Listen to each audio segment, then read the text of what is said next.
Hello everyone, welcome you all in GDC nursing classes. दोस्तों, हमने previous class में congestive heart failure का part 1 देखा था। बहुत ही शानदार क्लास हुआ था। आप प्रीवियस क्लास में जाके देख सकते हैं। इसी के साथ में आज हम कंटिन्यू करने वाले हैं कंजेस्टिव हार्ट फेलियर का पार्ट 2।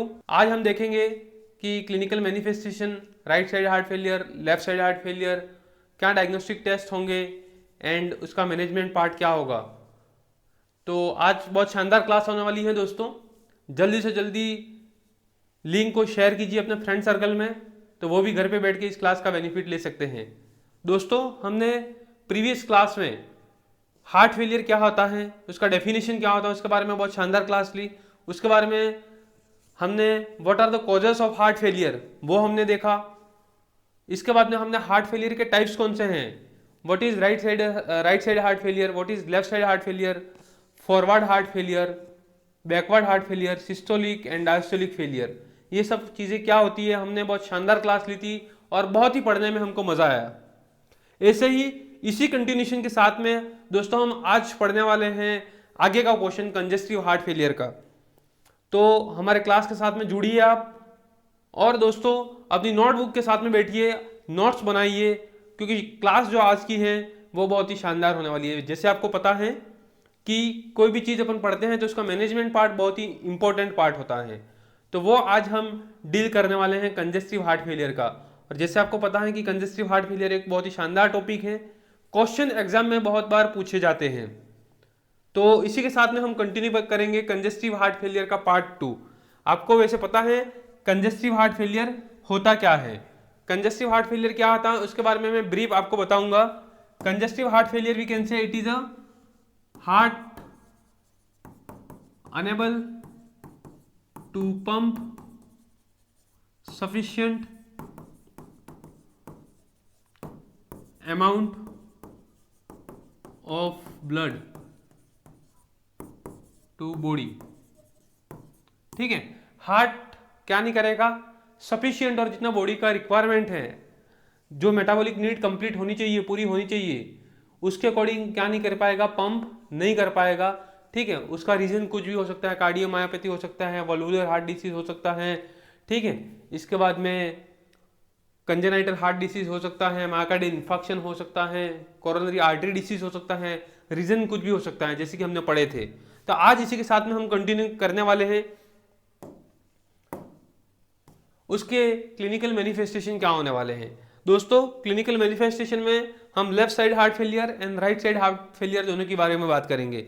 जो दोस्तों जब हम बात करते हैं right side and left side heart failure, तो लेफ्ट साइड हार्ट फेलियर होता है तो उससे जो सिम्टम आते हैं वो कौन से सिम्टम आते हैं, जैसे कि हमने जब दोनों का डिफरेंस पढ़ा था तब हमने देखा था। जब अपन बात करते हैं लेफ्ट साइड हार्ट फेलियर की बात करते हैं तो कौन सा सिम्टम आएंगे, पल्मोनरी सिम्टम।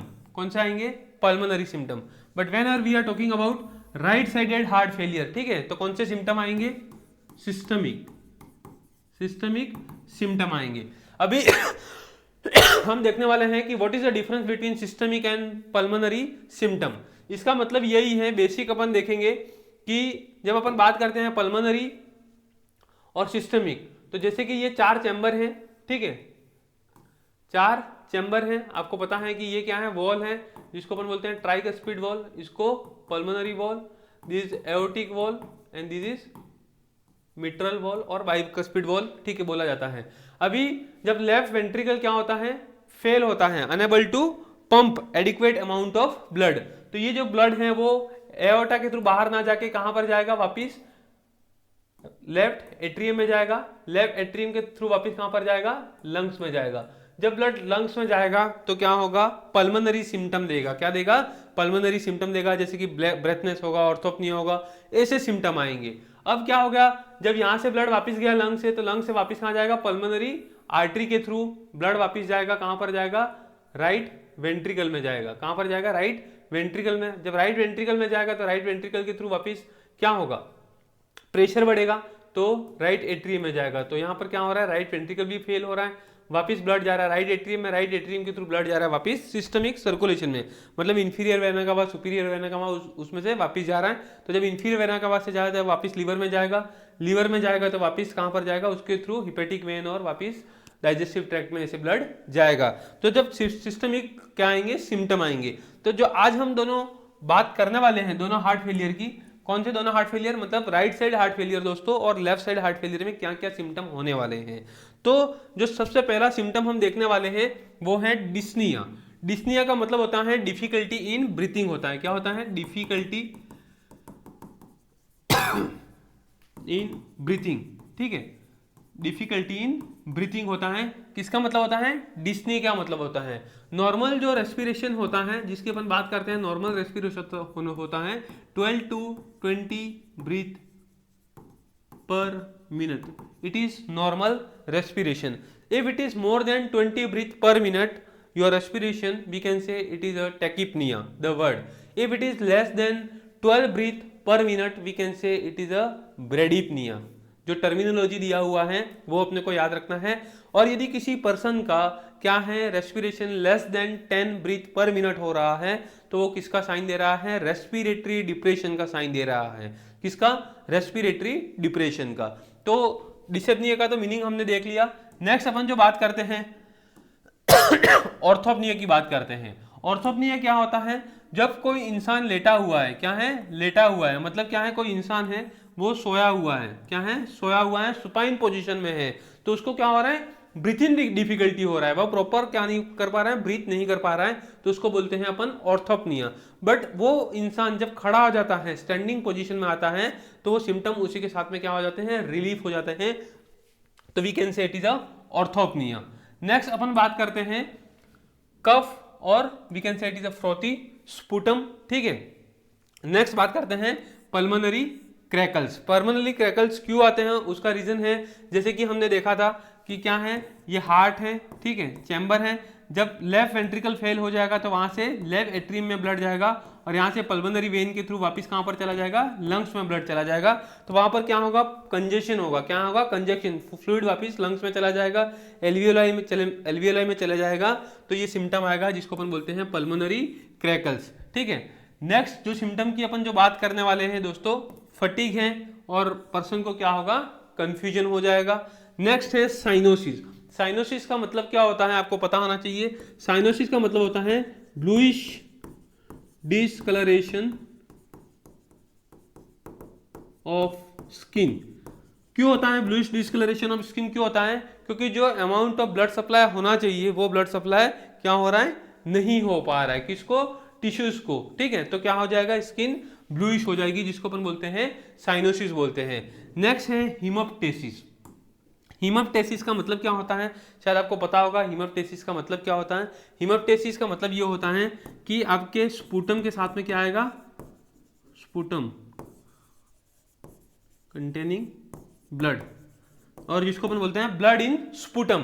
क्या बोलते हैं, ब्लड इन स्पूटम। जब आप स्प्लिट करते हो तो उसके साथ में आपके क्या आएगा, ब्लड आएगा, जिसको अपन बोलते हैं हीमोप्टेसिस। और हीमोप्टेसिस क्यों होता है, हीमोप्टेसिस इसके लिए होता है जब आपका क्या होता है, हार्ट फेलियर होता है। हार्ट फेलियर होता है तो क्या होगा आपका, जैसे कि मैं आपको बताता हूँ, ये चैम्बर है, 4 चैम्बर है, ठीक है, ये क्या है, लंग्स है, ये क्या है, वेन है, कौन सी, pulmonary, this is what, pulmonary artery, ठीक है, right atrium, right ventricle, left atrium and this is left ventricle.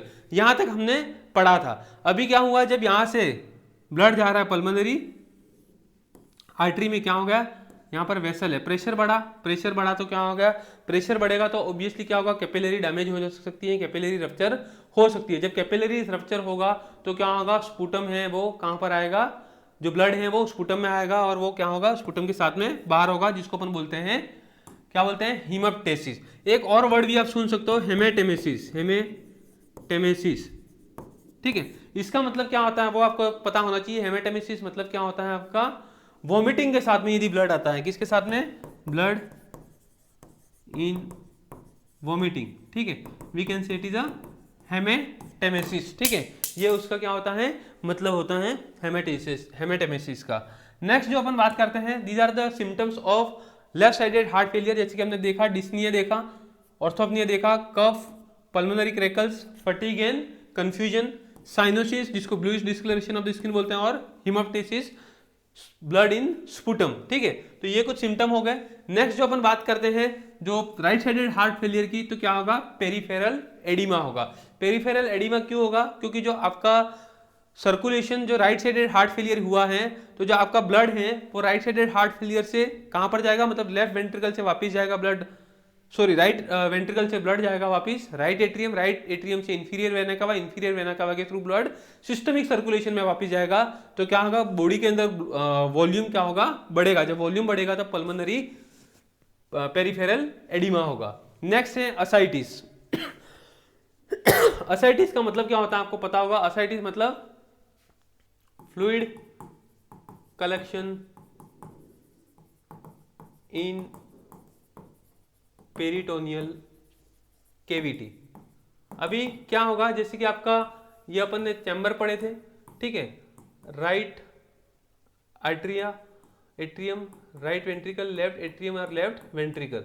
अभी जब राइट साइड का अपन ने क्या देखा था, हार्ट फेल हुआ है तो राइट एट्रियम में ब्लड वापस जाएगा, राइट एट्रियम से वापस ब्लड कहां पर जाएगा, वेना कावा में जाएगा, वेना कावा से वापस कहां जाएगा, inferior vena cava, inferior vena कावा से वापस जाएगा हिपेटिक वेन, हिपेटिक वेन से अब कहां पर जाएगा, लीवर, लीवर से पोर्टल वेन। और जब पोर्टल वेन में प्रेशर बढ़ेगा, तो पोर्टल वेन में प्रेशर बढ़ेगा तो आगे क्या होगा, वापस प्रेशर बढ़ेगा कहां पर, पेरिटोनियल केविटी में, उसका जो फोर्स है वो बढ़ेगा, जिसकी वजह से क्या हो सकता है, असाइटिस हो सकता है।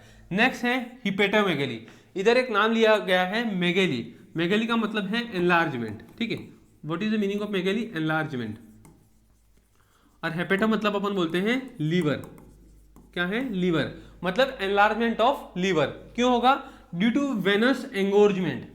वेनस एंगोर्जमेंट क्या होता है दोस्तों, वेनस एंगोर्जमेंट क्या होगा, जब आपका ये क्या है, हार्ट है, वहां पर राइट वेंट्रिकल है, राइट एट्रियम है, जब राइट वेंट्रिकल क्या हो जाएगा आपका, फेल हो जाएगा, तो राइट एट्रियम में ब्लड जाएगा, राइट एट्रियम से ब्लड वापस कहां पर जाएगा, आपका हिपेटिक वेन के थ्रू, राइट एट्रियम के थ्रू ब्लड कहां पर जाएगा, इंफीरियर वेना कावा के थ्रू लीवर में वाया हिपेटिक वेन। ठीक है, जब लीवर में जाएगा तो लीवर के अंदर क्या होगा, ब्लड एंगोज होगा, मतलब ब्लड जमा होगा। ठीक है, जब ब्लड जमा होगा तो जो वेनेस, जो ब्लड वेसल्स है वहां पर, वो क्या हो जाएगी, ट्विस्ट हो जाएगी, जिसको अपन बोलते हैं एंगोर्जमेंट। क्या दोस्तों बोलते हैं, एंगोर्जमेंट। और जब ट्विस्ट हो जाएंगी, एंगोर्जमेंट हो जाएगा, तो लीवर का साइज है वो क्या हो जाएगा, बढ़ जाएगा, जिसको अपन बोलते हैं हेपेटोमेगेली, जिसका नाम दिया हुआ है हेपेटोमेगेली, जो सिस्टमिक सिम्टम देता है due to right side of the heart failure. ठीक है, नेक्स्ट है जुगुलर वेन डिस्टेंशन। ऑब्वियसली जब राइट साइड हार्ट फेलियर हो रहा है तो वापस क्या होगा, बैक फ्लो होगा, वॉल्यूम बढ़ेगा, तो जो जुगुलर वेन है वो क्या होगा, डिस्टेंशन होगा। जो नॉर्मल अपन जुगुलर वेन प्रेशर की बात करते हैं तो 6 to 8 सेंटीमीटर H2O। ठीक है, 6 to 8 centimetre H2O, it is a normal jugular venous pressure. अभी जब जुगुलर वेनस प्रेशर बढ़ेगा तो जुगुलर वेनस प्रेशर अपन कैसे चेक करते हैं आपको पता होना चाहिए। जब जुगुलर वेनस प्रेशर चेक करेंगे तो इंसान का अपन कैसे चेक करेंगे, नॉर्मली मैं आपको इधर बताना चाहता हूं। ये क्या है, पर्सन है, ये क्या है, सोया हुआ है। ठीक है, जब सोया हुआ है और अपन चेक कर रहे हैं तो उसका जो एंगल है उस एंगल को बोलते हैं अपन एंगल ऑफ लुइस। ठीक है, और मेनुब्रियो स्टर्नल जॉइंट। अभी मेनुब्रियो बोन कौन सा है वो मैं आपको बता देता हूं। ये क्या है, स्टर्नम बोन है। क्या है, स्टर्नम बोन है। ठीक है, ये जो फर्स्ट वाला ये बोन है जिसको अपन बोलते हैं मेनुब्रियो बोन, और ये जो जॉइंट है उसको अपन बोलते हैं मेनुब्रियो स्टर्नल जॉइंट। ठीक है, तो ये यहाँ का जो एंगल है जिसको अपन बोलते हैं एंगल ऑफ लुइस। क्या बोलते हैं, एंगल ऑफ लुइस। अभी मैं आपको बताता हूं कि जो एंगल ऑफ ये जो लुइस है, जैसे कि ये बोन है, ठीक है, क्या है, एंगल ऑफ लुइस, जिसको अपन बोलते हैं मेनुब्रियो जॉइंट। यहां से लेके जो राइट एट्रियम है, क्या है, राइट एट्रियम, इधर का जो डिस्टेंस है वो कितना है, 5 सेंटीमीटर। कितना है, 5 सेंटीमीटर डिस्टेंस है। अभी अपन जब कैलकुलेट करते हैं तो ये डिस्टेंस तो क्या है, फिक्स है, राइट एट्रियम टू कहां पर, एंगल ऑफ लुइस का जो डिस्टेंस है इट इज 5 सेंटीमीटर। अब यहां से जो अपने को जुगुलर वेन डिस्टेंशन हो रहा है, ठीक है, उधर का डिस्टेंस कितना है, उधर का 2 भी हो सकता है, 3 भी हो सकता है, 4 भी हो सकता है। तो 5 + 2 जैसे कि हुआ तो 7 सेंटीमीटर H2O उसका क्या होगा, जुगुलर वेनस प्रेशर होगा। तो ऐसे अपन क्या करेंगे, जुगुलर वेनस प्रेशर को अपन कैलकुलेट करेंगे। ठीक है, तो शायद आपको क्लियर हुआ होगा, जब प्रेशर क्या होगा, बढ़ेगा जुगुलर वेन में, क्योंकि ब्लड का क्या हो रहा है, बैकफ्लो हो रहा है, जिसकी वजह से प्रेशर बढ़ेगा। नॉर्मल अपन ने बात की 6 to 8 सेंटीमीटर H2O। नेक्स्ट अपन बात करते हैं वेट गेन। क्या होगा, वेट बढ़ेगा। और वेट क्यों बढ़ेगा, due to the retention of fluid. ठीक है, जो फ्लूइड बाहर जाना चाहिए वो नहीं जा रहा, आउटपुट होना चाहिए वो नहीं हो पा रहा है। क्या हो रहा है, फ्लूइड का रिटेंशन हो रहा है, it can cause there is chances of weight gain. Next है एनोरेक्सिया एंड नोशिया। पहले तो हम दोस्तों इनका मीनिंग पता लगाएंगे कि what is the meaning of anorexia and what is the meaning of nausea. Anorexia का मतलब क्या होता है, loss of appetite, loss of appetite. Okay, and nausea मतलब फीलिंग ऑफ वॉमिटिंग। ठीक है, आपको ऐसा फील होगा कि मुझे क्या हो रहा है, वॉमिट हो रहा है, वॉमिट हो रहा है, और उसकी वजह से क्या होगा, आपको भूख नहीं लगेगी, जिसको अपन बोलते हैं लॉस ऑफ एपेटाइट। तो जब राइट साइड हार्ट फेलियर होगा तो ये दोनों सिम्टम भी क्या आएंगे, एनोरेक्सिया नर्वोसा जिसको बोलते हैं, और अपन बोलते हैं नोशिया। अपने को फील होगा कि मुझे वॉमिट हो रहा है, और वो क्यों हो रहा है, due to venous engorgement with abdominal organ. अभी वेनस एंगोर्जमेंट कैसे होगा, उसका एक रीजन जैसे कि हमने पढ़ा था कि जब अपन ने क्या पढ़ा था, ये 4 चैम्बर पढ़ा, ठीक है, हार्ट का, जिसमें राइट वेंट्रिकल, राइट एट्रियम, और यहां से ब्लड वापिस आया कहां, through inferior vena cava, inferior vena cava के through hepatic vein, hepatic vein, और यहां से आया लीवर, और लीवर के थ्रू वापिस ब्लड कहां पर चला गया, डाइजेस्टिव ट्रैक्ट। ठीक है, जब डाइजेस्टिव ट्रैक्ट में जाएगा तो वहां पर क्या होगा, वेनस मतलब जो ब्लड है फील होगा, और जो ब्लड वेसल है वो क्या हो जाएगी, एंगोर्ज हो जाएगी, क्योंकि क्या हो रहा है, ब्लड का बैकफ्लो हो रहा है due to what, right side of the heart failure. और जब ब्लड वेसल का एंगोर्जमेंट हो रहा है तो मतलब क्या हो रहा है, ब्लड वेसल ट्विस्ट हो रही है, पेट भरा भरा लग रहा है, उसकी वजह से क्या होगा, एनोरेक्सिया नर्वोसा, मतलब इंसान को भूख नहीं लगेगी और उसको फील होगा कि मुझे वॉमिटिंग हो रहा है। So these are the symptom, we can say clinical manifestation of the person with the heart failure. We have discuss दोस्तों कि राइट साइड और लेफ्ट साइड हार्ट फेलियर जो होता है उसमें कौन कौन सा सिम्टम क्लिनिकल मैनिफेस्टेशन होता है और वो कैसे होता है, दोनों हमने बहुत शानदार तरीके से एक्सप्लेन किया। हमने देखा कि कैसे सिम्टम, सिस्टमिक सिम्टम आएगा और कैसे पल्मोनरी सिम्टम आएगा due to the left side and right side heart failure. ठीक है, मैं आपको एक चीज और इधर बताना चाहता हूं कि जब राइट साइड हार्ट फेलियर होता है, राइट साइड हार्ट फेलियर होता है तो उसका जो मेन कॉज है वो कौन सा, लेफ्ट वेंट्रिकुलर फेलियर है। क्या है, लेफ्ट वेंट्रिकुलर फेलियर है। मतलब राइट वेंट्रिकुलर फेलियर हुआ है तो उसका जो प्राइमरी कॉज है वो प्राइमरी कॉज उसका क्या होगा, लेफ्ट वेंट्रिकुलर फेलियर हो सकता है। और दोस्तों मैं आपको बता देता हूं ये वेरी वेरी इंपॉर्टेंट क्वेश्चन है। क्या है, वेरी वेरी इंपॉर्टेंट क्वेश्चन है, बहुत बार एग्जाम में पूछा भी गया है, आपको नोट डाउन करना है, स्टार लगाना है। ठीक है, तो उसी के साथ में दोस्तों हम आगे बढ़ेंगे। शायद आपको समझ में आया होगा कि क्या क्या सिम्टम हो सकता है और कैसे राइट साइड और लेफ्ट साइड हार्ट फेलियर को अपन क्या क्लिनिकली, मतलब based on symptom upon differentiate कर सकते हैं। तो हम नेक्स्ट स्लाइड की तरफ मूव करते हैं, जहां पर हम देखने वाले हैं कि हम क्या डायग्नोस्टिक टेस्ट करेंगे कि हमको पता लग जाए कि इस पर्टिकुलर पर्सन को क्या है, कंजेस्टिव हार्ट फेलियर है। ठीक है, जिसको अपन बोलते हैं हार्ट फेलियर हो सकता है। तो जो सबसे पहला इधर लिखा हुआ है history, just wait, history taking and physical examination. ठीक है, it is one of the most important diagnostic evaluation, we can say history taking and physical examination. Whenever we are entering into the hospital, कुछ चीजें हम करते हैं being a nurse. ठीक है, जैसे कि अपन बोलते हैं हिस्ट्री, जब हिस्ट्री टेकिंग अपन पूछते हैं तो पर्सन को क्या पूछते हैं, प्रेजेंट कंप्लेंट पूछते हैं, प्रेजेंट कंप्लेंट पूछते हैं। नेक्स्ट हम क्या पूछते हैं, पास्ट कंप्लेंट्स, उसमें अपन पूछते हैं जैसे कि मेडिकल हिस्ट्री, सर्जिकल हिस्ट्री, इसके बाद में past medication history, family history कुछ है क्या, ये सब हम चीजें पूछते हैं जब हम पेशेंट का क्या करते हैं, हिस्ट्री लेते हैं तब। और जो दोस्त पढ़ रहे हैं आजकल बीएससी नर्सिंग में, जीएनएम में, और जिसका एजुकेशन हो गया है, ये सब ना आपने ये किया होगा, एक अपना नर्सिंग असेसमेंट जो करते हैं history taking and physical examination का, ठीक है, उसमें ये चीजें अपन देखते हैं जिसको अपन बोलते हैं हेड टू टॉय एग्जामिनेशन। क्या बोलते हैं? हेड टू टॉय एग्जामिनेशन, मतलब सर के से लेके पैर तक का जो एग्जामिनेशन करते हैं ये सब चीजें हम देखते हैं, ठीक है। नेक्स्ट जब अपन फिजिकल एग्जामिनेशन की बात करेंगे तो हम देखेंगे जैसे कि हमने क्या देखा कि उसको ये सिम्टम आते हैं, राइट साइड हार्ट फेलियर होता है तो और लेफ्ट साइड हार्ट फेलियर होता है, तो all this things we are asking to the patients, ठीक है। और बेस्ड ऑन द सिम्टम हम क्या कर सकते हैं, आइडेंटिफाई कर सकते हैं कि इस पर्टिकुलर पर्सन को ये दिक्कत हो सकता है, ठीक है। तो जो हमने सबसे पहले करना है history taking and physical examination हमको करना है, ये दो प्रायोरिटी है, ठीक है। दो क्या है, वेरी वेरी इंपॉर्टेंट। कोई भी अपन पेशेंट के पास में जाते हैं तो सबसे प्राइमरी फेज में हमको हिस्ट्री एंड फिजिकल एग्जामिनेशन करना है। सेकंड जो अपन बात करते हैं इकोकार्डियोग्राम, आपने सुना होगा हॉस्पिटल में जाते हैं भाई कि मुझे, नॉर्मली अपन हॉस्पिटल में जाते हैं और बोलते हैं कि मुझे चेस्ट पेन हो रहा है, ठीक है। तो डॉक्टर बोलता है आप क्या करा दो, इको करा लो या ईसीजी करा लो। क्या करा लो? इको करा लो या ईसीजी करा लो। तो इधर अपन बात करते हैं कि इकोकार्डियोग्राम क्या होता है, तो मैं आपको बता देता हूं, शायद आपको पता होगा यूएसजी अल्ट्रासोनोग्राफी।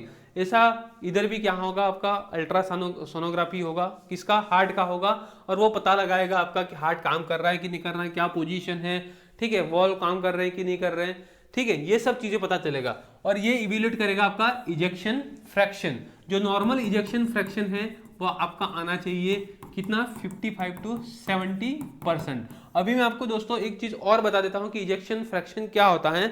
मतलब जो आपका हार्ट ब्लड को पंप करता है, ठीक है, ड्यूरिंग इच कॉन्ट्रैक्शन, मतलब एक बार कॉन्ट्रैक्ट किया तो आपका हार्ट है वो कितने अमाउंट ऑफ ब्लड को क्या करता है, इजेक्ट आउट करता है, जिसको अपन बोलते हैं इजेक्शन फ्रैक्शन। और इजेक्शन फ्रैक्शन का जो फॉर्मूला है जिसको अपन कैलकुलेट करते हैं, systolic volume upper and diastolic volume into 100, ये फॉर्मूला है जिससे अपन क्या करेंगे, इजेक्शन फ्रैक्शन को कैलकुलेट करेंगे। और जो नॉर्मल वैल्यू दिया हुआ है 55 to 70% है, यदि उसके नीचे है तो माइल्ड, मॉडरेट, सीवियर, ऐसे अपन अलग अलग टाइप से क्लासीफाई कर सकते हैं दोस्तों, ठीक है। शायद आपको समझ में आया होगा, क्वेश्चन ऐसा पूछा जा सकता है। नेक्स्ट है चेस्ट एक्सरे। अभी मैं आपको इधर एक चीज बताना जा रहा हूं कि जब अपन बात करते हैं चेस्ट एक्सरे की बात करते हैं और वो भी कंजेस्टिव हार्ट फेलियर में बात करते हैं, तो ये कंफर्मेटिव डायग्नोस्टिक इवैल्यूएशन टेस्ट है। यदि किसी पर्सन को क्या करना है, कंफर्मेटरी टेस्ट लेना है कि मुझे कंजेस्टिव हार्ट फेलियर हो सकता है कि नहीं हो सकता है, तो उसके लिए आपको क्या कराना है, चेस्ट एक्सरे कराना है। उसमें क्या दिखाएगा, एनलार्ज हार्ट। अपन ने देखा था प्रीवियस सिम्टम में कार्डियोमेगेली, क्या देखा था सिम्टम, कार्डियोमेगेली। कार्डियोमेगेली का मतलब क्या होता है, एनलार्ज हार्ट। शायद आपने सुना होगा बड़े दिल वाला, ठीक है। तो बड़े दिल वाला होगा तो दिक्कत तो बहुत होगी, दिक्कत होगी तो आपको किस में आएगा, चेस्ट एक्सरे में होगा। यदि आपका हार्ट का साइज है वो क्या होगा, बढ़ जाएगा तो, ठीक है। पल्मोनरी कंजेशन, और ये क्या है, कंफर्मेटरी डायग्नोस्टिक टेस्ट है, ठीक है, जिसके थ्रू अपन पता लगा सकते हैं कि क्या है, पर्सन को दिक्कत है related to congestive heart failure. Next जो करते हैं ईसीजी करते हैं। जब ईसीजी की बात करते हैं तो क्या होता है, ईसीजी में पता लगाएगा कि आपको सीएचएफ है कि नहीं है। यदि इसमें इश्चेमिया है, क्या है, इश्चेमिया है, या कुछ रिदम चेंज हो रही है, तो अपन ईसीजी के थ्रू, मतलब जो ग्राफिकल रिप्रेजेंटेशन होता है किसका, इलेक्ट्रिकल एक्टिविटी का, वो आपको क्या करेगा, पता लगा के देगा कि इसको क्या दिक्कत है। जब किसी पर्सन को क्या होगा, इश्चेमिया होगा, इश्चेमिया होगा तो क्या होगा, एसटी जो सेगमेंट है, क्या है, एसटी सेगमेंट है, वो क्या होगा, डिप्रेशन हो जाएगा। क्या हो जाएगा, डिप्रेशन हो जाएगा। जिसको और आगे अपन बोले तो टी वेव जो है वो क्या हो जाएगा, इन्वर्जन हो जाएगा। क्या होगा, टी वेव इन्वर्जन हो जाएगा, ठीक है। रिदम भी चेंज हो सकती है, ठीक है। तो ये अपने को जो पता चलेगा वो ईसीजी के थ्रू पता चलेगा। बट दोस्तों सबसे जो अपन ने मेन बात की, कंफर्मेटिव टेस्ट के बारे में जो बात की, जो आपको पता लगा के देगा कि इस पर्सन को क्या है, एनलार्ज हार्ट है, कार्डियोमेगेली है, कंजेस्टिव हार्ट फेलियर है, पल्मोनरी के अंदर कंजेशन है, तो वो आपका पता लगाएगा एक्सरे। क्या पता लगाएगा, एक्सरे, ठीक है। नेक्स्ट अपन जो बात करने वाले हैं बहुत शानदार चीज, ठीक है, बीएनपी। शायद आपने सुना होगा दोस्तों, बीएनपी को एक और नाम से अपन जानते हैं वीएनपी। मैं आपको पहले ही बता देता हूं, ठीक है। बीएनपी की अपन जब बात करते हैं तो ये एक हार्मोन है बीटा टाइप नेट्रीयूरेटिक पेप्टाइड, और कहाँ से सिक्रीट होता है, कार्डियोमायोसाइट इन वेंट्रिकल, मतलब ये लेफ्ट वेंट्रिकल से क्या होता है, सिक्रीट होता है। ये वेंट्रिकल से सिक्रीट होगा दोस्तों। तो यदि वेंट्रिकल काम नहीं करेगा, वेंट्रिकल स्ट्रेच होगा, जैसे कि हमने देखा था, क्या देखा था, ये चैम्बर है और ये चैम्बर में ये लेफ्ट वेंट्रिकल है दोस्तों। लेफ्ट वेंट्रिकल से ब्लड इजेक्ट नहीं हो रहा है। जब लेफ्ट वेंट्रिकल से ब्लड इजेक्ट नहीं होगा तो क्या होगा, लेफ्ट वेंट्रिकल के अंदर क्या होगा, प्रेशर बढ़ेगा। यदि प्रेशर बढ़ेगा तो क्या होगा, वो स्ट्रेच होगा, वेंट्रिकल क्या होगा, वेंट्रिकल स्ट्रेच होगा। तो उस टाइम पे इस हार्मोन, इस एंजाइम को क्या होगा, सिक्रीट करेगा, जिसका नाम है बी टाइप नेट्रीयूरेटिक पेप्टाइड, जिसको अपन बोलते हैं वेंट्रिकल नेट्रीयूरेटिक पेप्टाइड के नाम से भी जानते हैं। और ये जो सिक्रीट करता है वो कार्डियोमायोसाइट इन द वेंट्रिकल, जो मतलब कार्डियक मसल होती है, ठीक है, कहां पर, वेंट्रिकल में, वो क्या करेगी, सिक्रीट करेगी। नेक्स्ट दोस्तों मैं आपको यदि बताता हूं, जो इसका नॉर्मल वैल्यू होता है, यदि वो लेस देन 100 है, क्या है, लेस देन 100 है, तो क्या है, नो फेलियर, मतलब हार्ट फेलियर नहीं है। यदि 100 to 300 है तो क्या है, प्रेजेंट है, क्या है, वेंट्रिकल सॉरी हार्ट फेलियर हो सकता है। यदि मोर देन 300 है तो माइल्ड फेलियर, यदि मोर देन 600 है तो मॉडरेट फेलियर, ठीक है। And if it is more than 900, ठीक है, then there is a severe condition of heart failure, ठीक है। तो ये है वेंट्रिकल नेट्रीयूरेटिक पेप्टाइड, जो सिक्रीट होता है कहाँ से, जो वेंट्रिकल की कार्डियक मसल है वहीं से सिक्रीट होता है। और अपन पता लगा सकते हैं कि इस पर्सन को क्या है, हार्ट फेलियर है कि नहीं है। कब सिक्रीट होता है दोस्तों, तो ये भी आपको पता होना चाहिए कि जब आपका वेंट्रिकल है वो स्ट्रेच होगा। वेंट्रिकल स्ट्रेच कब होगा, जब आपका वेंट्रिकल इनफ अमाउंट में ब्लड को इजेक्ट आउट नहीं कर पाएगा, ठीक है, तब आपका वेंट्रिकल में ब्लड क्या होगा, जमा होगा, वेंट्रिकल स्ट्रेच होगा, स्ट्रेच होगा तो वहां से रिलीज होगा क्या, जो अपन ने देखा, बी टाइप नेट्रीयूरेटिक पेप्टाइड। तो शायद आपको चीजें क्लियर हुई होगी। हम देखते हैं history taking, physical examination, echocardiogram, हम देखते हैं ईसीजी, ठीक है, और एक्सरे, जो कंफर्मेटरी आपको क्या देगा, टेस्ट है जो पता लगाएगा कि इस पर्सन को क्या है, कार्डियोमेगली या पल्मोनरी कंजेशन है कि नहीं है, जिसकी वजह से आपको क्या होगा, हार्ट फेलियर होता है। तो दोस्तों इसी के साथ में हम नेक्स्ट स्लाइड की तरफ बढ़ रहे हैं। यहां तक शायद आपको सब चीजें क्लियर हो गई होंगी। अब जो हम चीजें देखने वाले हैं यहां पर एज अ मैनेजमेंट पार्ट देखेंगे। मैनेजमेंट पार्ट मतलब यदि किसी पर्सन को सफरिंग विथ हार्ट फेलियर, तो हम कैसे उसको ट्रीट कर सकते हैं, कि जैसे कि हम देखते हैं हार्ट फेलियर हो गया, ठीक है, हार्ट फेलियर हो गया तो उसको भी अपने को क्या करना है, ट्रीट करना है। ट्रीट करते हैं, ठीक है, तो अपन दो टाइप से ट्रीट करते हैं, ठीक है। एक तो अपन करेंगे नॉन फार्मेकोलॉजिकल मैनेजमेंट और एक फार्मेकोलॉजिकल मैनेजमेंट। जैसे कि अपन ने किस में पढ़ा था, हाइपरटेंशन में पढ़ा था। नॉन फार्मेकोलॉजिकल मैनेजमेंट का मतलब होता है जिसमें अपन पेशेंट को क्या नहीं देते हैं, ड्रग नहीं देते हैं, मेडिकेशन नहीं देते हैं, और उसको अपन ट्रीट करते हैं। कुछ लाइफस्टाइल मॉडिफिकेशन करना है जिसकी वजह से उसके सिम्टम से उसको क्या मिल सके, रिलीफ मिल सके। तो वो क्या चीजें हैं वो दोस्तों हम देखने वाले हैं सबसे पहले। तो सबसे पहले अपन बात करते हैं लाइफस्टाइल मॉडिफिकेशन की, बात करते हैं कि मैं क्या ऐसा चीज करूं मेरी लाइफ में, जैसे कि मैं सिगरेट स्मोक कर रहा हूं तो इट इज लाइफस्टाइल मॉडिफिकेशन कि मैं सिगरेट पीना छोड़ दूं, ठीक है। जैसे कि मैं एक्सरसाइज नहीं करता हूं तो मैं एक्सरसाइज करना स्टार्ट करूं तो मैं फिट रहूं, ठीक है, मेरा सर्कुलेशन हो अच्छे से, ठीक है, स्ट्रेंथ हो मेरी अच्छे से बढ़े, मैं अपने आप को फिट महसूस करूं, ठीक है। तो ये अपने आप में क्या है, लाइफस्टाइल मॉडिफिकेशन है, ठीक है। तो सबसे पहले limit salt and fluid intake, ठीक है। अपन जो ओवर द काउंटर साल्ट लेते हैं, मतलब ऊपर से जो नमक डालते हैं, वो अपने को क्या करना है, स्टॉप करना है। डेली वेट दोस्तों मॉनिटरिंग करना है। क्यों डेली वेट मॉनिटरिंग करना है, क्योंकि क्या होगा, आपका वॉल्यूम बढ़ रहा है, क्या हो रहा है, वॉल्यूम क्या हो रहा है, इंक्रीज हो रहा है। वॉल्यूम इंक्रीज होगा तो आपका वेट भी क्या हो रहा है, बढ़ रहा है। जब वेट बढ़ रहा है तो आपको डेली सेम टाइम पे, मॉर्निंग यदि आपने 6 AM को वेट मॉनिटर किया है तो नेक्स्ट डे आपको सेम 6 AM को क्या करना है, वेट को मॉनिटर करना है, ठीक है। नेक्स्ट आपको रेगुलर एक्सरसाइज करना है, लाइक आपको रनिंग एक्सरसाइज बोल सकते हैं, लाइक एरोबिक एक्सरसाइज बोल सकते हैं। ये एक्सरसाइज आपको करना है, आपको अल्कोहल से दूर रहना है, अवॉइड अल्कोहल एंड स्मोकिंग। ये चीज़ें भी आपको क्या करेगी, कहीं ना कहीं दिक्कत करेगी, जहाँ से आपको क्या होगा, स्मोकिंग की वजह से वाजो कंस्ट्रिक्शन होगा आपका, ठीक है, और ये इंक्रीज ब्लड प्रेशर होगा और वापस कहीं ना कहीं आपको दिक्कत हो सकता है। अल्कोहल क्या करेगा आपका, अल्कोहल क्या करेगा, increase sympathetic nervous system activity. जब इंक्रीज कर देगा सिंपैथेटिक नर्वस सिस्टम एक्टिविटी तो आपकी हार्ट रेट, बीपी वगैरह सब क्या होगा, बढ़ा देगा, ठीक है, और ये भी एक कॉज होगा वापस आगे जाके किसका, कंजेस्टिव हार्ट फेलियर का। तो हमको हमारा लाइफस्टाइल में मॉडिफाई करना है, जैसे कि हम अल्कोहल ले रहे हैं तो अल्कोहल को हमको अवॉइड करना है, स्मोकिंग को हमको स्टॉप करना है, हमको रनिंग स्टार्ट करनी है, साल्ट हमको क्या करना है, रिस्ट्रिक्ट करना है या कम लेना है। इसके बाद में हमको रिस्ट्रिक्ट अमाउंट में फ्लूइड इंटेक भी करना है। साथ बाय साथ हमको क्या करना है, डेली वेट मॉनिटरिंग भी करना है, बट दोस्तों सेम टाइम करना है। ऐसा नहीं कि आज शाम को 6 बजे किया और हम क्या करेंगे, कल वापिस शाम को या दोपहर को 12 बजे कर लिया। Same time every day we have to monitor weight, ठीक है। नेक्स्ट दोस्तों जो हम बात करने वाले हैं, मेडिकेशन की बात करने वाले हैं, ड्रग की बात करने वाले कि हम कौन सी ड्रग दे पेशेंट को, तो जो हम उसको सिम्टम है उसको हम ठीक कर सके, पेशेंट को कंजेस्टिव हार्ट फेलियर से क्या करा सके, रिलीफ दिला सके। तो हम जो बात करने वाले हैं, सबसे पहले डिगॉक्सिन की बात करने वाला हूं दोस्तों। डिगॉक्सिन जो ड्रग है जिसको अपन बोलते हैं कार्डियो ग्लाइकोसाइड बोलते हैं, और जो डिगॉक्सिन ड्रग है उसको अपन बोलते हैं drug of choice for what, heart failure, drug of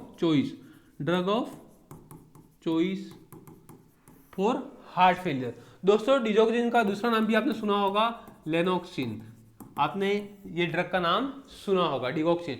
digoxin क्या करती है, उसका काम क्या है, आपने सुना होगा, मैंने आपको एक चीज बताया था, आइनोट्रोप। आइनोट्रोप का मतलब क्या होता है कि ये क्या कर देगा, कॉन्ट्रैक्शन की रेट को बढ़ाएगा, मतलब कॉन्ट्रैक्शन मतलब पॉजिटिव फोर्स ऑफ कॉन्ट्रैक्शन, मतलब इंक्रीज क्या करेगा, कॉन्ट्रैक्टिलिटी ऑफ द मायोकार्डियम, मतलब जो हार्ट क्या कर रहा था, पंप नहीं कर रहा था, लेफ्ट वेंट्रिकल जो पंप नहीं कर रहा था एडिक्वेट अमाउंट ऑफ ब्लड, तो जो बॉडी की मेटाबॉलिक नीड्स थी वो क्या हो रही थी, फुलफिल दोस्तों नहीं हो पा रही थी। जब फुलफिल नहीं हो पा रही थी तो ये सिम्टम प्रोड्यूस हो रहे थे दोस्तों। तो हमने क्या देखा कि भाई लेफ्ट वेंट्रिकल काम नहीं कर रहा है तो उसकी क्या है, कॉन्ट्रैक्टिविटी को हम क्या करना है, बढ़ाना है। तो हमको ऐसा ड्रग देना है कि क्या करे, कॉन्ट्रैक्टिविटी बढ़ाए। यदि लेफ्ट वेंट्रिकल कॉन्ट्रैक्ट होगा तो ब्लड क्या है, इजेक्ट होगा from the left ventricle aorta के through rest of the body, और जो पल्मोनरी कंजेशन और पल्मोनरी सिम्टम जो प्रोड्यूस कर रहा है due to the left ventricular failure, उसको हम क्या कर सके, प्रिवेंट कर सके। तो शायद आपको पता चला होगा कि ये जो मेडिकेशन है वो कितनी खास मेडिकेशन है और इसको ड्रग ऑफ चॉइस अपन ने क्यों बोला हुआ है, ठीक है। तो यदि क्वेश्चन पूछा जाता है कि what is the drug of choice for congestive heart failure, तो आपको पता होना चाहिए कौन सी, डिगॉक्सिन, कौन सी है, डिगॉक्सिन है। Next, it increase contractility, we can say it is a positive inotrope, मतलब जो फोर्स है कॉन्ट्रैक्शन का उसको वो क्या करेगा, बढ़ा देगा, ठीक है। नेक्स्ट अपन बात करते हैं, it also increase vagal tone, ये वेगल टोन को इंक्रीज करेगी, जो क्या करेगा, उसके कंडक्शन है एवी नोड के आर्ट्रियो वेंट्रिकुलर नोड कॉन्ट्रैक्शन है उसको क्या करेगी, स्लो कर देगी। कौन सा, ए मतलब atrial flutter and heart failure, ठीक है।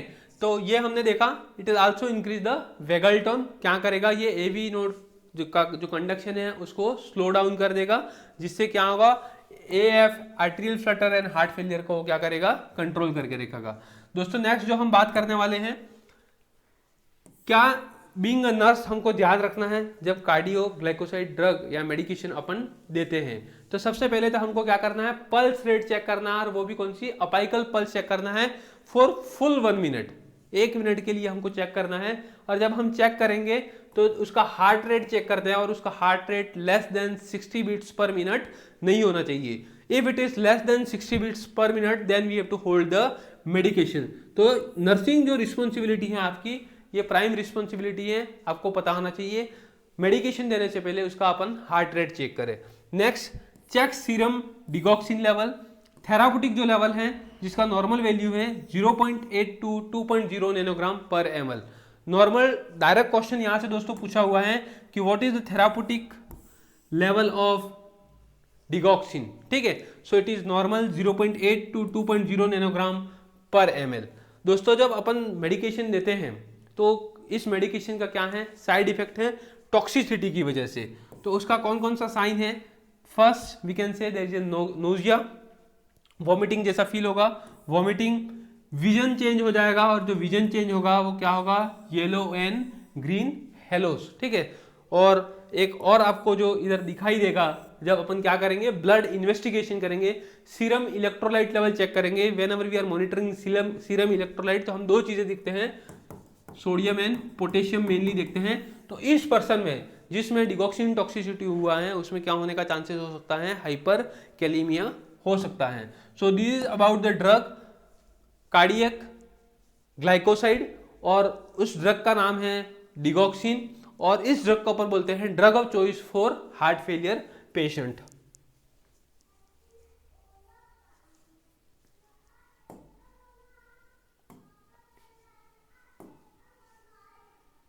नेक्स्ट अपन बात करने वाले हैं दोस्तों डायूरेटिक्स। तो डायूरेटिक्स, अलग अलग डायूरेटिक्स ने हमने पहले भी पढ़ा था, loop diuretics, thyroid group diuretics, ठीक है, पोटेशियम स्पेरिंग। तो इधर हम कुछ डायूरेटिक्स के बारे में भी देखने वाले हैं। डायूरेटिक्स का काम ही यही है कि जो एडिमा हो रहा है, पल्मोनरी एडिमा, ब्लड वॉल्यूम जो बढ़ रहा है, ठीक है, बॉडी के अंदर जो वॉल्यूम बढ़ रहा है उसको क्या करना, एक्सक्रीट आउट करना। तो आज जो हम बात करने वाले हैं डायूरेटिक्स की, उसमें से जो ड्रग है वो है फुरोसेमाइड। फुरोसेमाइड जो ड्रग है जिसको अपन बोलते हैं, क्या बोलते हैं, लूप डायूरेटिक, उसको अपन बोलते हैं, दिस इज ड्रग फ्यूरोसेमाइड, उसको अपन बोलते हैं लूप डायूरेटिक, ठीक है। ये कहां पर काम करता है करता है, लूप ऑफ हेनले पे ये ड्रग काम करती है, ठीक है। क्या करेगी, increase urine output. Urine output को क्या करेगा, ये बढ़ाएगा by promoting sodium and water excretion. जब सोडियम एंड वाटर को वो एक्सक्रीट आउट करेगा तो बॉडी के अंदर से वॉल्यूम क्या होगा, कम हो जाएगा, जिसकी वजह से reduce fluid overload, pulmonary congestion and oedema. जो अपन ने पढ़ा था कि पेरिफेरल एडिमा क्या हो रहा है, बढ़ रहा है, ठीक है। तो जो पेरिफेरल एडिमा बढ़ रहा है तो we are giving loop diuretics medication which is excrete out what, sodium and water from the body. जब बॉडी से बाहर होगा तो ये तीनों चीजें कम हो जाएगी, fluid overload, pulmonary congestion and next there is a oedema. ये तीनों चीजें क्या होगा, बॉडी से कम होगा।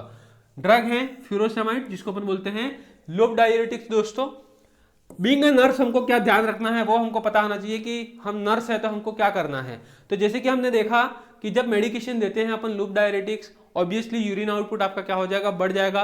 यूरिन से एक्सक्रीट आउट हो रहा है, क्या हो रहा है, सोडियम हो रहा है, वाटर हो रहा है। तो हमको इनटेक आउटपुट को क्या करना है दोस्तों, मॉनिटर करके रखना है। जब इनटेक आउटपुट को अपन मॉनिटर करते हैं डेली, अपन को कैथेटर लगाना है। यदि कैथेटर नहीं लगा हुआ है, पेशेंट को फॉलिस कैथेटर नहीं लगा है दोस्तों, तो उसको अपन को क्या, जो यूरिन पोर्ट होता है उससे अपने को मेजर करना है। So we have to monitor daily weight. यदि मेडिकेशन देने के बाद में यदि एडिमा कम हो रहा है, कंजेशन कम हो रहा है, तो क्या होगा, उसके साथ में वेट भी कम होगा। Strict intake output we have to monitor.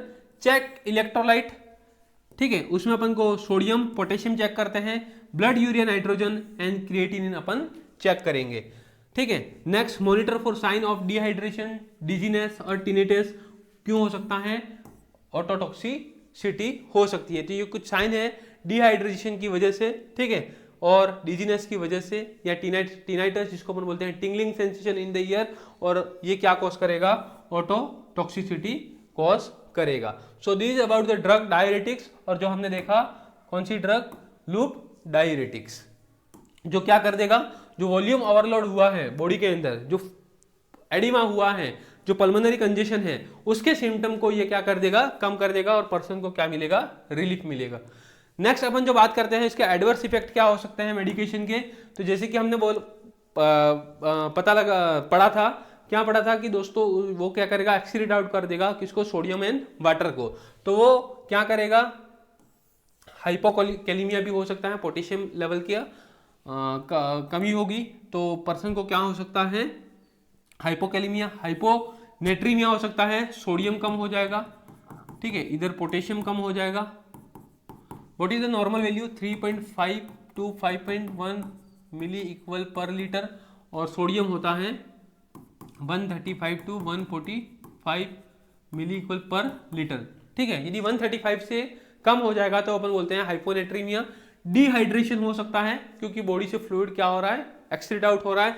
और ऑर्थोस्टैटिक हाइपोटेंशन हो सकता है। What is the meaning of orthostatic hypotension, मतलब कोई इंसान सोया है, वहां से सडन स्टैंडिंग पोजीशन में आ जाएगा तो उसका जो ब्लड प्रेशर है वो क्या हो जाएगा, ड्रॉप हो जाएगा। We can say it is orthostatic hypotension.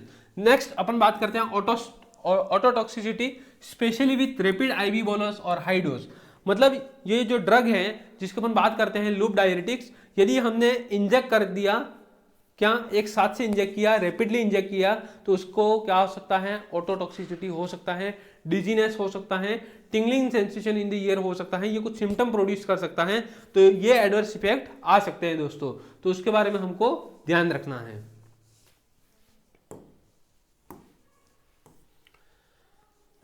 Next अपन बात करते हैं ACE इनहिबिटर।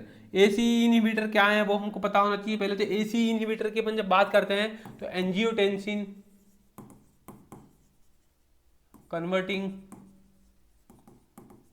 एंजाइम और इनहिबिटर। दोस्तों आपको ये भी पता होगा कि जो एंजाइम है, एंजियोटेंसिन कन्वर्टिंग एंजाइम है, ये एंजाइम कहाँ से आता है, सीक्रेट होता है, तो आपको लंग से सीक्रेट होता है, ये भी पता होना चाहिए। और हमने ये चीज़ भी देखा था कि जो एंजियोटेंसिन जो एंजाइम है वो एंजियोटेंसिन 1 को एंजियोटेंसिन 2 में कन्वर्ट करता है। क्या करता है, कन्वर्ट करता है। तो जो ACE इनहिबिटर है, जो ड्रग इसमें दी हुई है एनालेप्रिल कैप्टोप्रिल, क्या कर देगी, block the conversion of angiotensin 1 to 2। जैसे कि मैंने आपको बताया दोस्तों कि जो ACE एंजाइम है, एंजियोटेंसिन कन्वर्टिंग एंजाइम, उसका मेन जो काम है वो एंजियोटेंसिन 1 को 2 में कन्वर्ट करना है। दोस्तों अभी एंजियोटेंसिन 1 कहाँ से आया, तो आपको पता होना चाहिए जो एंजियोटेंसिनोजन है कहाँ से, लीवर से आ रहा है। कहाँ से आ रहा है, लीवर से आ रहा है। तो एंजियोटेंसिनोजन को किस में कन्वर्ट करेगा, एंजियोटेंसिन 1 में। In the presence of hormone we can say it is a renin. और जब एंजियोटेंसिन 1 में दोस्तों कन्वर्ट होता है तो एंजियोटेंसिन 1 में ACE काम करेगा एंजाइम, एंजियोटेंसिन कन्वर्टिंग एंजाइम, तो वो एंजियोटेंसिन 2 में कन्वर्ट होगा। और पर्सन का क्या होगा, दो जगह पे काम होगा, एल्डोस्टेरोन पिट्यूटरी ग्लैंड पे काम करेगा, एड्रिनल ग्लैंड पे काम करेगा, तो वहां से एल्डोस्टेरोन पे काम करेगा और वहां से ब्लड सोडियम एंड वाटर का रिटेंशन होगा, ब्लड प्रेशर राइज होगा। जब ब्लड वेसल पे काम करेगा दोस्तों तो वहां पर क्या होगा, वाजो कंस्ट्रिक्शन होगा, और वाजो कंस्ट्रिक्शन होगा तो क्या होगा, ब्लड प्रेशर राइज होगा। तो ऐसे ये बॉडी का मैकेनिज्म है जिसमें अपन ने पढ़ा था रास सिस्टम में, अपन ने क्या किया था, बात किया था दोस्तों। तो नेक्स्ट जो अपन बात करने वाले हैं ARB, जो नेक्स्ट मेडिकेशन है, लोसार्टन आपने सुना होगा, वालसार्टन सुना होगा। ये क्या करेगा, ब्लॉक एंजियोटेंसिन सेकेंड रिसेप्टर, ये ब्लॉक कर देगा एंजियोटेंसिन सेकेंड रिसेप्टर को। Angiotensin second receptor blocker medication है। ये दोनों जो मेडिकेशन है वो क्या करेंगी, both reduce afterload by causing vasodilation and decrease aldosterone release, less sodium and water retention. ठीक है, क्या करेगा, ब्लड प्रेशर कम करेगा, कार्डियक वर्कलोड कम करेगा और improve cardiac output.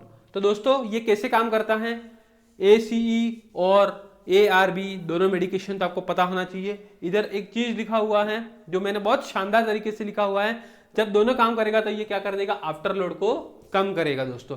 After load को कम करेगा, then there is a vasodilation. Vasodilation का मतलब क्या होता है,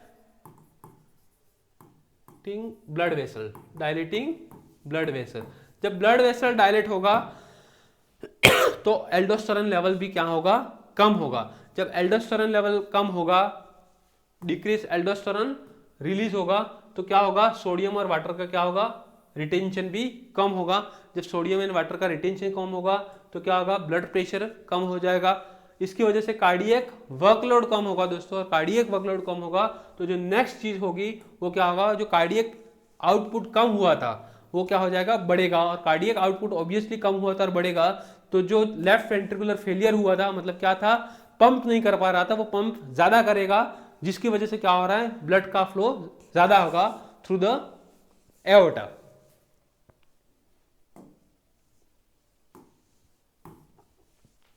नेक्स्ट, क्या नर्सिंग रिस्पॉन्सिबिलिटी है दोस्तों इस ड्रग को लेके, वो अपने को पता होना चाहिए। तो जो सबसे पहले अपन जो बात करते हैं वो अपने को ब्लड प्रेशर मॉनिटर करना है। जैसे कि हम इधर बात करते हैं एंजियोटेंसिन कन्वर्टिंग एंजाइम की, तो वो ब्लॉक कर देगा दोस्तों या इनहिबिट करेगा तो बीपी कम हो जाएगी, ठीक है, ये सब चीजें अपन देखते हैं। तो बीपी मॉनिटरिंग करना है, रीनल फंक्शन करना है। जब रीनल फंक्शन की अपन बात करते हैं RFT, तो उसमें दो चीज अपन देखते हैं, ब्लड यूरिया, क्रिएटिनिन, ठीक है, ये टेस्ट का अपने को क्या करना है, मॉनिटर करना है। नेक्स्ट अपन बात करते हैं पोटेशियम चेक करना है। और जब पोटेशियम लेवल अपन चेक करेंगे तो उस पर्सन का अपने को क्या हो सकता है, साइड इफेक्ट में हाइपर कैलीमिया होने का चांसेस है। तो अपने को वॉच क्या करना है, पोटेशियम लेवल। और जब पोटेशियम लेवल चेक करेंगे तो किसमें आता है, सीरम इलेक्ट्रोलाइट, और जो नॉर्मल पोटेशियम लेवल है वो 3.5 to 5.1 milliequivalent per litre. This is normal range of the potassium दोस्तों। Watch for the dry cough, ACE inhibitor and hyperkalaemia. अभी अपन इधर जो ड्राई कफ की बात कर रहे हैं वो ड्राई कफ इसकी वजह से हो सकता है, ब्रेडिकाइनिन जो है रिलीज होता है ब्रेडिकाइनिन रिलीज होता है, वो क्या करता है, एयरवे को इरिटेट करता है। क्या करता है, एयरवे को इरिटेट करता है दोस्तों। और जब वो एयर को इरिटेट करेगा तो क्या होगा, कफ होने का चांसेस होता है, जिसको अपन बोलते हैं dry cough. Next, avoid sudden position change, ठीक है, जिसकी वजह से क्या होगा, हाइपोटेंशन होने का चांसेस होता है। तो पर्सन को बोलना है कि जब भी आप पोजीशन चेंज करते हो तो आपको धीरे से करना है, तुरंत पोजीशन चेंज नहीं करना है। आप सो रहे हैं तो वहां से उठना नहीं है, नहीं तो आपको ऑर्थोस्टैटिक हाइपोटेंशन होने का चांसेस हो सकता है। तो ये चीजें अपने को क्या करना है, पेशेंट को इन्फॉर्म करना है दोस्तों।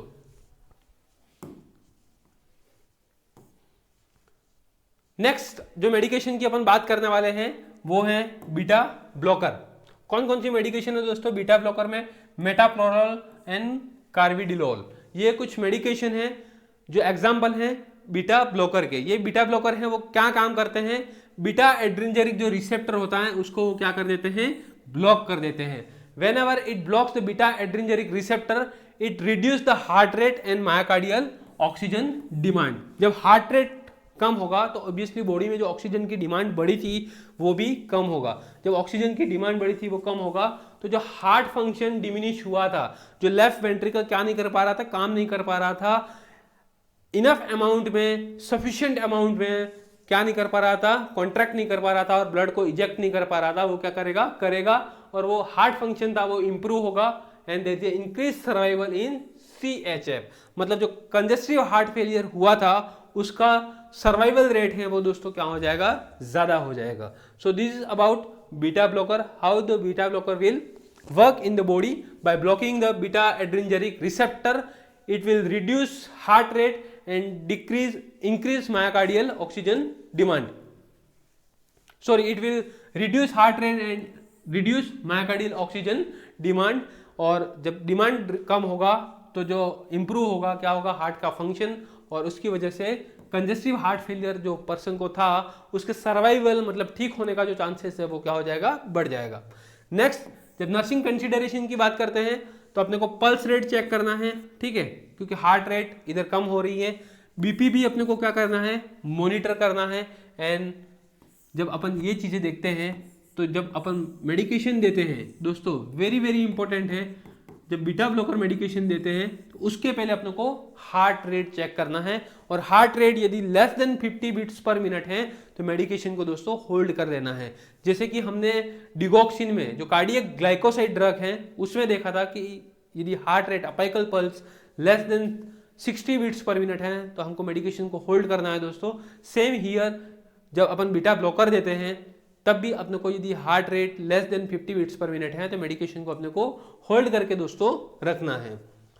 पेशेंट को अपने को बोलना है teach patient not to stop abruptly, मतलब तुरंत, मतलब मेडिकेशन स्टॉप नहीं करना है, otherwise risk of rebound tachycardia and hypertension मतलब हो सकता है। यदि पेशेंट ने आज मेडिकेशन बंद कर दी, ठीक है, तो पेशेंट को ये सिम्टम आ सकते हैं, टेकिकार्डिया वापस, मतलब हार्ट रेट बढ़ सकती है, ब्लड प्रेशर बढ़ सकता है, ठीक है। तो उसको टेपरिंग डोज में मतलब धीरे धीरे करके मेडिकेशन को क्या करना है, स्टॉप करना है। अपन बोलते हैं इधर टेपरिंग डोज।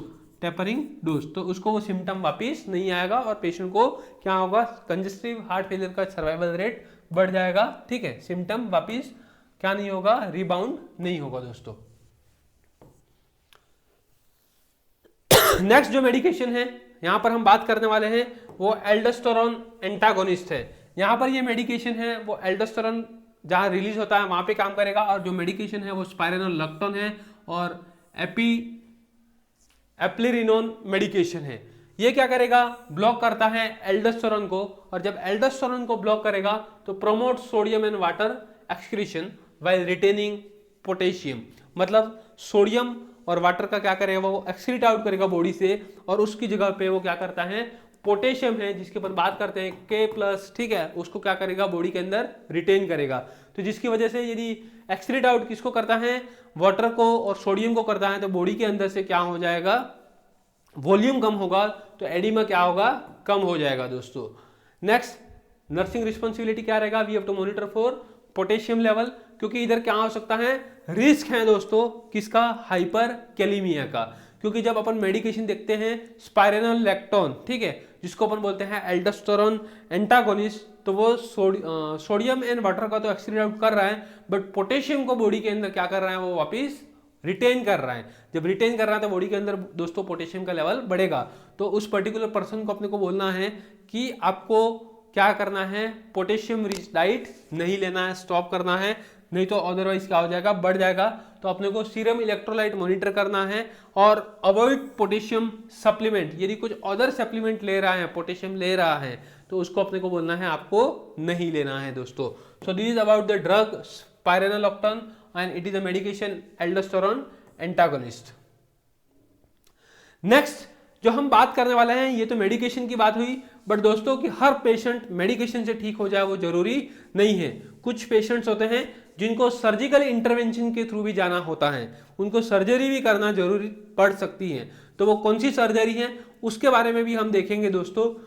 तो जो सबसे पहले सर्जरी की जो मैं आपको बात करने वाला हूं वो है CABG, शायद आपने सुना होगा, कोरोनरी आर्टरी बाईपास ग्राफ्ट। अभी CABG क्या है वो आपको पता होना चाहिए। इधर एक चीज लिखा हुआ है कोरोनरी आर्टरी बाईपास ग्राफ्ट। अभी बाईपास का मतलब क्या होता है, मतलब ये सीधा रोड है, वहां पर ब्लॉकेज है, ये सीधा रोड है, ठीक है, वहां पर क्या है, ब्लॉकेज है या रोड टूट गया है, तो अपन क्या करेंगे, इधर घूम के जाएंगे, उसको अपन बोलते हैं दोस्तों बाईपास। ठीक है, तो सेम जब कोरोनरी आर्टरी में दोस्तों ब्लॉकेज हो जाएगा तो क्या होगा, कोरोनरी आर्टरी में दोस्तों ब्लॉकेज हो गया, यदि वो सर्जरी के लिए फिट नहीं है, यदि उसको एंजियोप्लास्टी नहीं हो सकता है, ठीक है, उस पर्टिकुलर पार्ट पे, तो उसको किया जाएगा CABG। तो CABG किया जाएगा तो आपके बॉडी में जैसे कि वेन है, सिफेनियस वेन, रेडियल आर्टरी, इसके बाद में मेमोरी,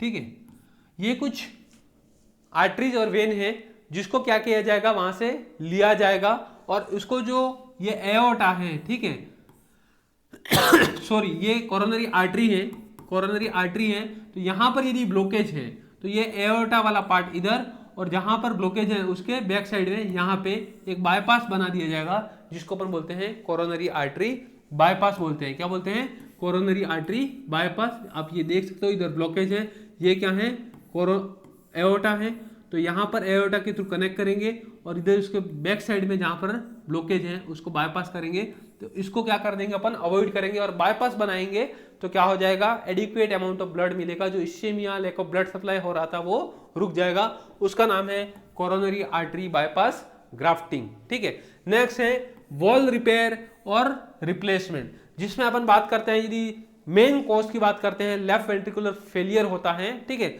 जिसमें अपन लेफ्ट एट्रियम और लेफ्ट वेंट्रिकल के बीच में वॉल होता है, एक मिट्रल वॉल होता है, जिसकी वजह से मिट्रल स्टोनोसिस होता है, और सबसे ये क्या है, फॉल्टी वॉल है, क्या है, फॉल्टी वॉल है। ठीक है, तो उसको रिपेयर या क्या क्या किया जाएगा, रिप्लेस किया जाएगा, क्या किया जाएगा, रिप्लेस किया जाएगा, तो ये भी सर्जरी है। ठीक है, किया जाता है वॉल रिपेयर या क्या, रिप्लेसमेंट। ये क्या हो सकता है, स्टेनोसिस हो सकता है, स्टेनोसिस मतलब नैरो, नैरो मतलब जितना ब्लड जाना चाहिए उतना आगे नहीं पहुंच पा रहा है। नेक्स्ट जो है left ventricular assisted device, LVAD, शायद आपने सुना होगा, LVAD, LVAD। अभी लेफ्ट वेंट्रिकुलर असिस्टेड डिवाइस, भाई इधर अपन बात कर रहे हैं हार्ट फेलियर की, और इधर हार्ट फेलियर में लेफ्ट वेंट्रिकल काम नहीं कर रहा है आपका। यदि लेफ्ट वेंट्रिकल दोस्तों काम नहीं कर रहा है तो एक डिवाइस लगाएंगे, वो क्या करेगा, असेस करेगा कि ये काम कर रहा है कि नहीं कर रहा है। आप इस पिक्चर में दोस्तों देख सकते हो, जैसे कि इधर क्या है, ये वेंट्रिकल है, ठीक है, ये क्या है, वेंट्रिकल है। Blood from the left ventricle enters the LVAD, ये LVAD है, ठीक है, वहां पर क्या कर रहा है, वो एंटर कर रहा है। LVAD को अपन बोलते हैं left ventricular assist device. Left ventricle ने काम करना बंद कर दिया, वो फेल हो गया, वो ब्लड को इजेक्ट नहीं कर पा रहा है, तो अपन ने एक डिवाइस लगाया, ठीक है, LVAD, वो असेस करेगा और वो क्या करेगा, उसको कंट्रोल यूनिट तक ले जाएगा। कंट्रोल यूनिट में ले जाएगा तो फिर वो क्या करेगा, LVAD क्या करेगा, पंप करेगा। जो लेफ्ट वेंट्रिकुलर असिस्टेड डिवाइस, मतलब अब लेफ्ट वेंट्रिकल पंप नहीं कर रहा है, ब्लड था वो आपके कहां पर चला गया, LVAD के अंदर एंटर किया, जो डिवाइस थी इसके अंदर एंटर किया। LVAD pumps blood into the aorta, जो उसका एक पार्ट है वो एओर्टा के अंदर कनेक्ट किया जाता है, और जब LVAD जो डिवाइस है, जो उसका कंट्रोल यूनिट है, वो क्या करेगा, उसको जब पंप करेगा तो ब्लड है वो क्या होगा, इजेक्ट होगा। अभी ये किस टाइप के पेशेंट्स के लिए किया जाता है, तो जो फिट नहीं है, किसके लिए, हार्ट ट्रांसप्लांट के लिए, ठीक है। तो ऐसे पेशेंट को लिए अपन जो प्रोसीजर करते हैं वो लेफ्ट वेंट्रिकुलर असिस्टेड डिवाइस, जिसको अपन बोलते हैं LVAD, किया जाता है। It is a mechanical pump that assist the left ventricular pumping blood to the body. ये लेफ्ट वेंट्रिकल को असेस करेगा कि एडिक्वेट अमाउंट में ब्लड को सप्लाई कर रहा है कि नहीं कर रहा है।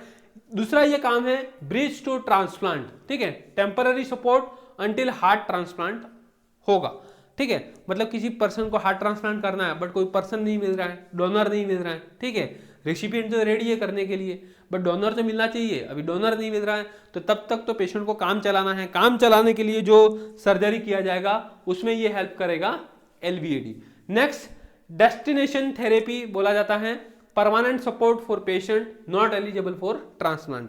कुछ पेशेंट होंगे जिसको हार्ट ट्रांसप्लांट नहीं हो सकता, they are not eligible for the heart transplant, तो उनको ये फिक्स किया जाएगा कि आपको LVAD के थ्रू ही क्या करना है, आगे की लाइफ जो है उसको सरवाइव करना है। तो ये कुछ चीजें हैं जिसमें आपको LVAD क्या किया जाएगा, लगाया जाएगा। लेफ्ट वेंट्रिकुलर असिस्ट डिवाइस जिसको बोलते हैं, लेफ्ट वेंट्रिकुलर असिस्ट डिवाइस है, वो ब्लड को कलेक्ट करेगी, ठीक है, LVAD के अंदर। LVAD क्या करेगा, पंप करेगा, एओर्टा के थ्रू ब्लड इजेक्ट होगा। तो क्या होगा, जो कंजेस्टिव हार्ट फेलियर था उसके थ्रू पेशेंट को क्या मिलेगा, रिलीफ मिलेगा दोस्तों। तो इसके बारे में हमने देखा। नेक्स्ट जो बात करने वाले हैं उसकी हम बात करेंगे कार्डियक रीसिंक्रोनाइजेशन थेरेपी। अभी कार्डियक रीसिंक्रोनाइजेशन थेरेपी का मतलब क्या होता है, एक बेसिक अपन जाने की रीसिंक्रोनाइजेशन मतलब जो आपका कंडक्शन सिस्टम है वो बराबर काम नहीं कर पा रहा है या प्रॉपर नहीं हो पा रहा है, तो उसको अपन कैसे ठीक किया जाए, इसके लिए अपन ये क्या लगाएंगे, एक डिवाइस लगाएंगे दोस्तों।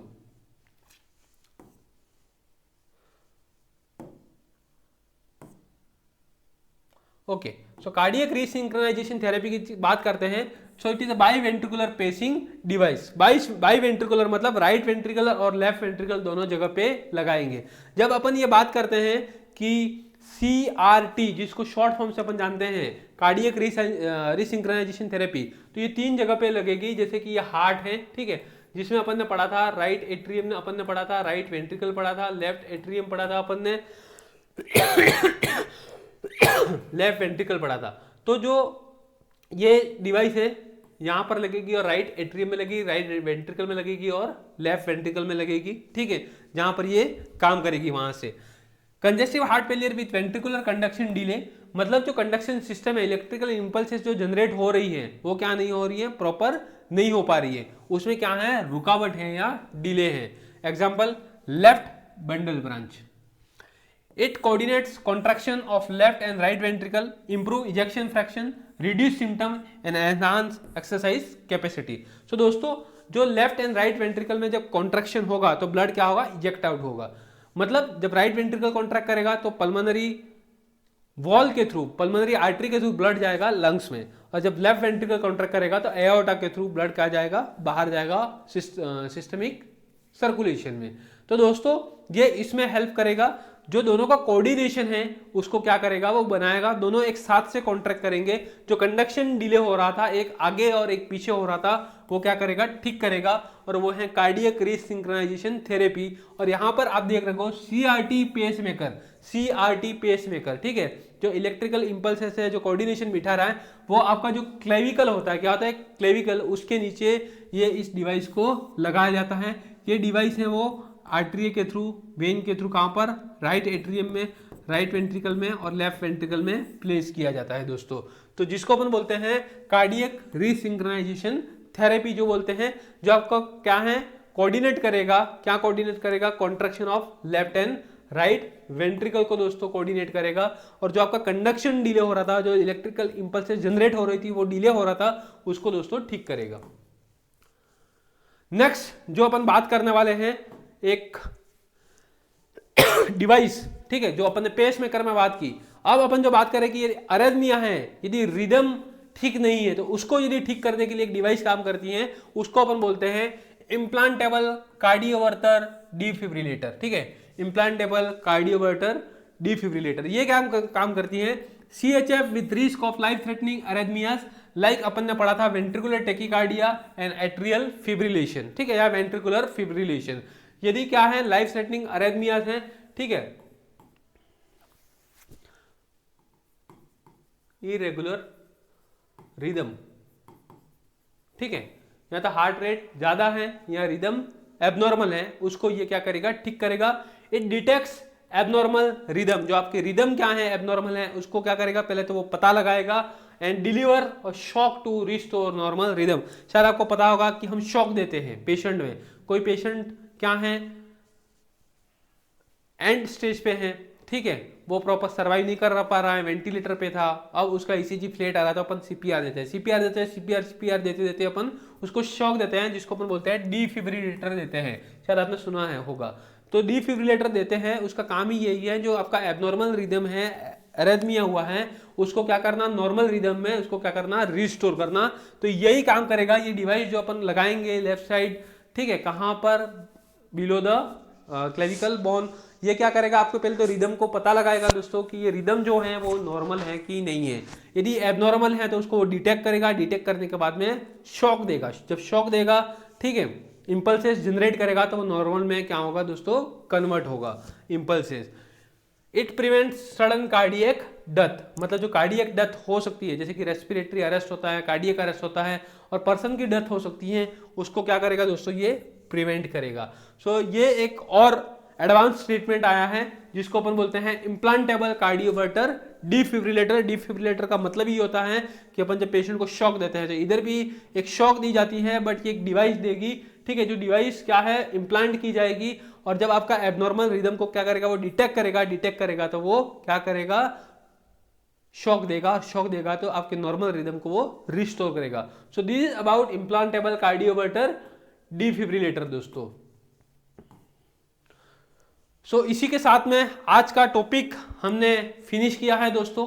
आपको शायद बहुत मजा आया होगा, जिसमें हमने left side and right side heart failure के क्या क्लिनिकल मैनिफेस्टेशन होते हैं उसके बारे में हमने बहुत डेप्थ में देखा। इसी के साथ में दोस्तों हमने ये भी देखा कि डायग्नोस्टिक टेस्ट क्या होता है, हम कैसे पेशेंट को पता लगाएंगे, चेस्ट एक्सरे करेंगे तो उसमें पल्मोनरी कंजेशन कैसे दिखता है। इसके बाद में हमने ये भी देखा कि उस पर्सन में कार्डियोमेगली हो सकता है, तो वो भी चेस्ट एक्सरे में दिखेगा। और चेस्ट एक्सरे क्या है, एक डायग्नोस्टिक टेस्ट है कंफर्मेटरी, जो क्या करेगा, कंजेस्टिव हार्ट फेलियर का पता लगाएगा। दोस्तों आज हमने इसी के साथ में मेडिकल मैनेजमेंट देखा, और हम कुछ एडवांस ट्रीटमेंट जो सर्जिकल इंटरवेंशन के थ्रू कंजेस्टिव हार्ट फेलियर को दोस्तों ठीक कर सकते हैं, ये चीजें हमने डेप्थ में और डिटेल में देखी। तो दोस्तों आप हमारा जो कंजेस्टिव हार्ट फेलियर का जो टॉपिक है उसको अच्छे से देखिए, नोट्स बनाइए और पढ़िए, क्योंकि जो क्वेश्चन आपके आने वाले हैं दोस्तों, वो क्वेश्चन इसी के अंदर से, इसी टॉपिक के अंदर से ही आने वाले हैं, और आपको हर उस टॉपिक की डेप्थ तक, गहराई तक आपको बताया गया है। तो दोस्तों इस लिंक को आपके फ्रेंड सर्कल में, आपके क्लासमेट को भी शेयर करिए, वो भी घर पे बैठ के हमारे चैनल के साथ में जुड़े, GDC नर्सिंग के चैनल के साथ में जुड़े, और इस चैनल को और इस लिंक को जल्दी से जल्दी आपके फ्रेंड सर्कल में शेयर कीजिए और सब्सक्राइब कीजिए। ऑब्वियसली आप क्लास को देख रहे हैं, आप इस क्लास को लाइक भी करना ना भूले, ठीक है, क्योंकि जब मेहनत दो लोगों की जुड़ जाती है, आपकी और हमारी, तो आपका जो ड्रीम है वो अचीव करना बहुत इजी हो जाएगा, ठीक है। तो दोस्तों आपको जुड़े रहना है, आप बीएससी नर्सिंग हो या एमएससी नर्सिंग हो या जीएनएम नर्सिंग हो, आप ये क्लास देख सकते हैं। ऑब्वियसली आपको ये क्लास बहुत ही बेनिफिशियल होने वाली है। इसी के साथ में मैं इस क्लास का एंड करता हूं। आप दोनों पार्ट देखिए, part 1 and part 2 of congestive heart failure. Thank you दोस्तों, थैंक यू एवरीवन।